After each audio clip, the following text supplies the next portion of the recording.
Hey guys, Hertz here, back with our little buddy the Drudge Skulker to walk you through a few interesting things you can do with monster combat properties and emotes. So let's go ahead and take a look at some int properties. Generally you're going to be adapting a pre-existing weenie, so you won't need to worry about changing most of this stuff as far as monster combat abilities go. But down here I wanted to mention real quick, 101 is AI allowed combat style. Generally, again, you won't be changing this, but there are a few times when you would. If you want to make this a two-handed monster or dual wield, you would input a specific value here, and you can find that value on the Weenie Properties master sheet.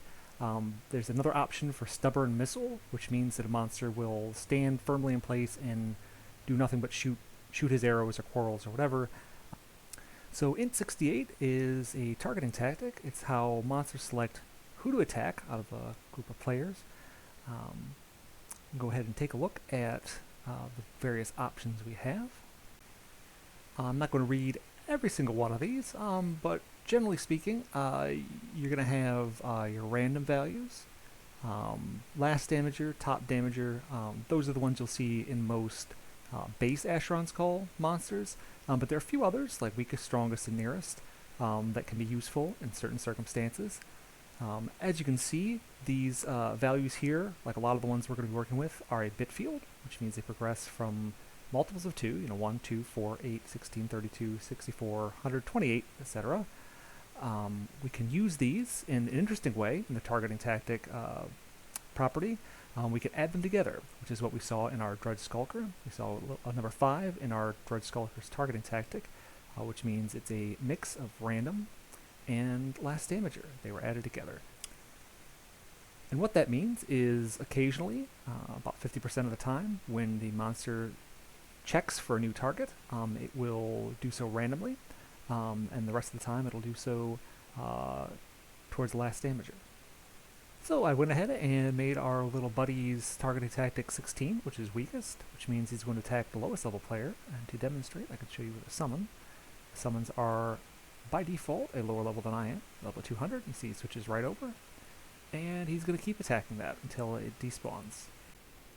Moving right along, int 67, tolerance, is not something you're going to use very often, and it's generally not something you're going to see in most end-of-retail monsters, but it comes in pretty handy.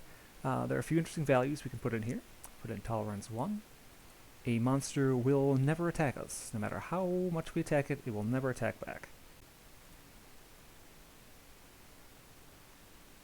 If we go ahead and change that to 64, which is retaliate, we will see that he will attack only if we attack him first.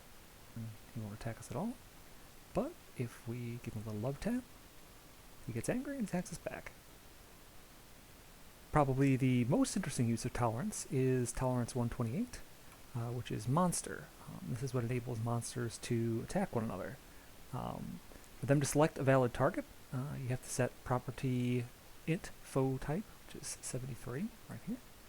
And right now we're going to set this to 16, which is a reed shark.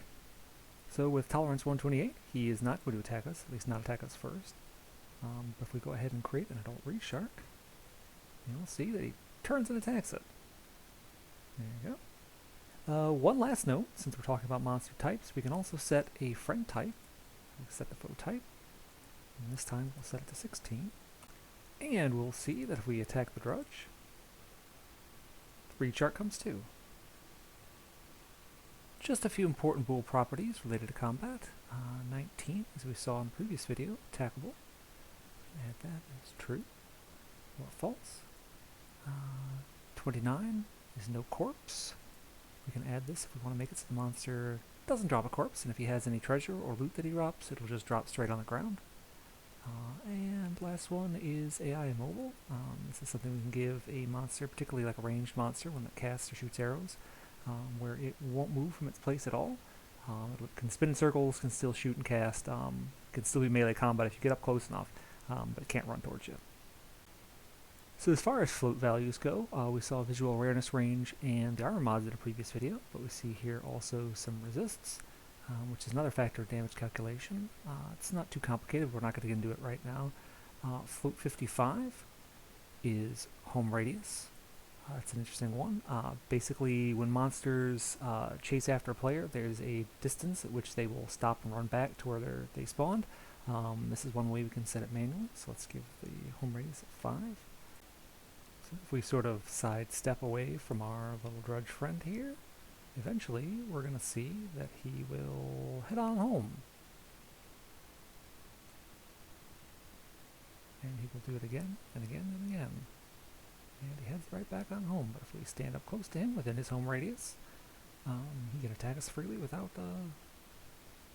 feeling the need to run home. Not really pertinent to the topic, but I wanted to show you one more float since we're here. It's translucency.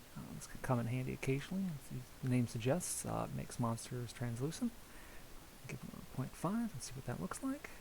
And there we have our ghostly drudge skulker. If we set translucency to 1, he'll be completely invisible, but we'll still be able to see him on the radar, still be able to interact with him in other ways. As I said in the previous video, there is a bool setting that makes things truly invisible and uninteractable to players. Only administrators who have admin vision on can see them. Translucency 1 is different from that, but can come in handy in some surprising ways. Now I'd like to take a look at the main important combat-related emotes you're going to be working with. First off, we have the Scream emote.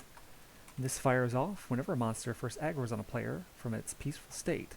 So it's pretty handy for triggering complex encounters.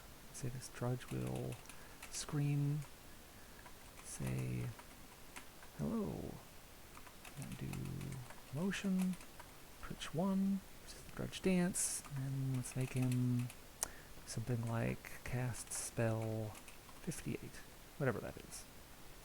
So here we are with our drudge, and I have attackable off so that we can see this scream emote, which is going to fire off as soon as he aggroes on us. Attackable on. And we will see what they're doing. Drudge Skulker says hello. He's doing his little drudge dance, and then he's going to cast a spell at us. There he goes. The next emote is New Enemy. This is what fires off when a monster picks a new target with that targeting tactic we looked at earlier. If we go ahead and do a new enemy, and we say cast spell 58, we'll do something a little different. We'll do delay 1, comma, cast spell 58, then delay 2, say, hello. As you recall, our drudge's targeting tactic is set to weakest, so if we summon again, he should swap to the summon eventually. And he's going to do his new enemy emote then, and we can take a look and see what delay looks like at the same time. So if we go ahead and right down here, summon our acid wasps. He's switching targets, casting his acids, and then he's going to say hello right down there. He's swapped over. And if he were to swap back to us, if we delete this summon, we will see that he's going to cast his acid bolts at us again, and he's going to say hello again. Now you may have noticed that he sort of paused in place for a little while. That's what delay does. Delay basically makes the monster not do anything else but stand there for that time. So there's some interesting things you can do with delay as well, beyond just using it to sequence emotes on like an NPC or something that's not visible to players for the purposes of an encounter. But on monsters themselves, to make it so that they stop in place. If you've ever done Viridian Rise, there's a slight delay after the warning that they're going to cast their special attacks. They do the little power-up, and they have a slight delay, which makes it stand in place, which gives players the ability to move away. So that's delay and the new enemy emote. So the next emote, Taunt, is going to fire off when a monster attacks a player. We can go ahead and do Taunt World Broadcast. I am attacking Hertz in Arwick. Come help me. And then we can have it do something else. Stamp quest. Attacked by Skulker. More about quests in another video, but let's take a look, see what this looks like. So if we head on over to our drudge, you can see the taunt emote. As you can see, every time he attacks me, he's saying, I am attacking Hertz and Warwick. And this is broadcast to everybody on the server, which is just me right now. I'll go ahead and delete him and show you that other part of the emote that we did, which is the quest stamp. Again, we'll be talking about that more in a future video, but for right now, take a look and see how you look at those quest stamps. Type in here, QST list, and it will show you attacked by Skulker. And since he was hitting it every time he taunted me, we have completions of 10, he tagged me 10 times. This is some other stuff that we'll talk about later, but that's one way to make use of the Taunt emote. One of the more valuable emotes for making complex content is the Wounded Taunt emote. This is what fires off when a monster is damaged by a player, and only when damaged by a player. So, as we saw earlier, we can make monsters attack one another. That won't fire off the Wounded Taunt emote at all. Has to be damaged by a player. We have to add a little bit of extra information here. Wounded Taunt, we have to do min health. This is the minimum health at which the Wounded Taunt emote will fire off. 0.01, which is 1%. Comma, max health, colon, 1. So basically, Wounded Taunt allows us to set a range of health at which it will fire off, and one of the interesting things we can do, which we'll see in a bit, is we can set multiple Wounded Taunts for multiple ranges of health. So for right now, let's just take a look at this and see what this does. We need to have a local broadcast. Broadcast, I was hit by hurt. Our Dread Skulker no longer has a taunt emote, so he can attack us, and it will do nothing special. But if we attack him, see, there's a local broadcast. And unlike the world broadcast, this is to the general area. It's not the full land block. I don't know exactly the range, but it's just sort of around you. So here we are back to look at Wounded Taunts and show you what the ranges can do. So we have the minimum health, as you remember, and the maximum health. We can go ahead and set the minimum health to something higher, say like 98%. And go ahead and copy this, not the whole thing. And we'll set this to a lower value than the minimum health on the previous one. So this will be 97%, so 98 and 97%. And then we can set this to 0, 1% again. Instead of this local broadcast, we will have him give a tell, leave me alone. So if we go ahead and hit our drudge, and run away from us because of his home radius, we go ahead and hit the drudge, I was hit by hurts. And if we keep hitting him, we'll eventually get him low enough that he will say his other thing. So this is up to 98%, I think. So we're going to have to do a little bit of damage to him. And there he goes. If you're not seeing these tells, because I don't have tells open, but there you go. So he stopped doing his local broadcasts when he hit that threshold of 97%, and he started doing his tell. And he'll do that down to 1%. So you can do some really interesting things, scripting basically a full fight off of Wounded Taunts monster's hit points. It doesn't have to be something the monster's doing directly. The monster can signal something else to do something, can generate other things to fight, can generate different objects in the environment. Lots of things you can do with Wounded Taunt. Really useful. So with our fists alone, we're not really getting anywhere with this drudge. He's got a lot of hit points. I gave him a lot of hit points so that we wouldn't kill him straight up, because we would, a normal Dread Skulker, even with our fists. Maybe it's time for dinner and need to log off. Whatever the case, we want to run away. And we'll see that his short little home radius makes him go right on back. And there is a new emote that we can use when he goes back home like that, called Homesick.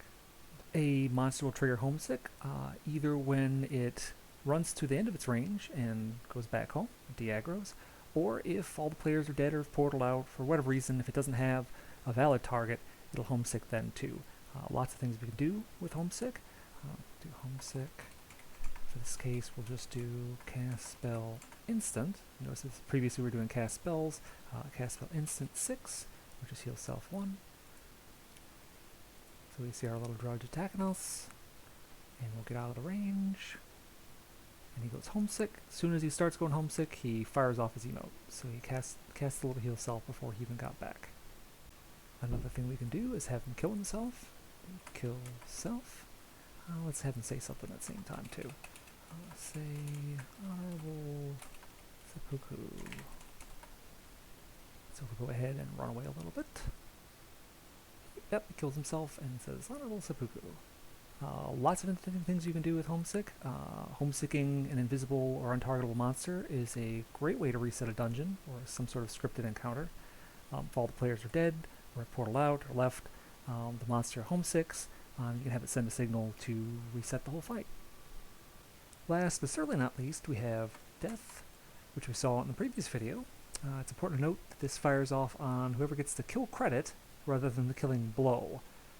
So if we want to go ahead, we can make death tell you killed me, and then we have a little tool we can do %S, and that says to pull the script off of whatever it's targeting, excuse me, to pull the string, which is the name, and we give him a kick to the face, and it says you killed me, hurts, and this has got the little plus for an admin character.